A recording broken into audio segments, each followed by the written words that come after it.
Hello, my name's Neil Lewis. I'm the founder of MediaModo, and we have developed the Breakthrough Canvas to help entrepreneurs gain liftoff and magnify growth for their businesses. The Breakthrough Canvas is a tool that we use to help entrepreneurs navigate their way through business startup and business growth. This video is the second of a series of 6, and we focus on the Muse. In the artistic world, the Muse is a well understood concept. So Shakespeare said, "Oh, for a muse of fire that would allow me to ascend the heavens of innovation." And what he's focusing on is that a muse allows you to innovate. And every business startup, every growth business is an innovation in and of itself. So what can we learn from the artistic world to help us better focus and energize our business growth? Focusing on a muse allows you to be inventive. If we look at the creative world, we can see Gustav Klimt painted his most famous paintings of his lifelong partner. We can see that Picasso painted his 400 pictures of his second wife, Jacqueline, the most famous of his paintings.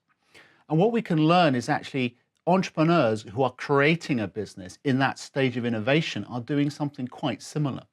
Often, though, for an entrepreneur, it is that we're solving a problem that we have experienced ourselves, or perhaps a younger version of ourselves. So, for instance, Scottish entrepreneur Michelle Mone, she developed a bra which was far more comfortable and far more attractive for her.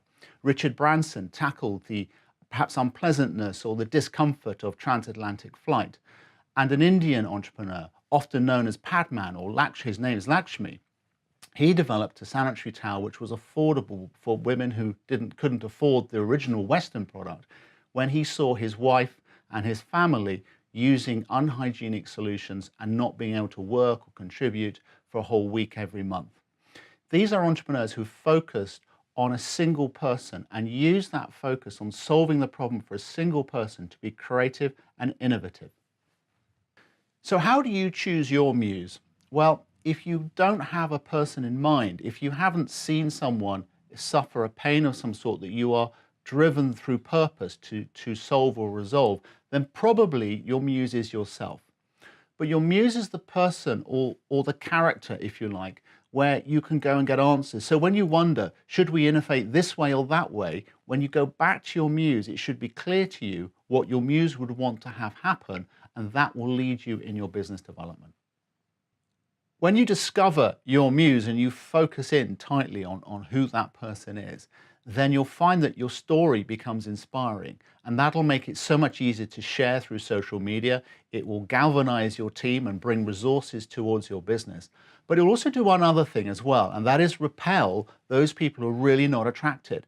Now, the key thing here is entrepreneurs who are starting out often feel they need to sell to everyone, and the truth is you don't. Let's take C.S. Lewis, The Lion, the Witch and the Wardrobe. He wrote that book for one girl, a young girl called Lucy, his goddaughter, and he sold 100 million copies. He even wrote on the book that it's a children's story, yet adults buy it. So do not fear. Focusing on a single person and using that to create and to innovate will enable you to reach millions, but keep the single muse in mind.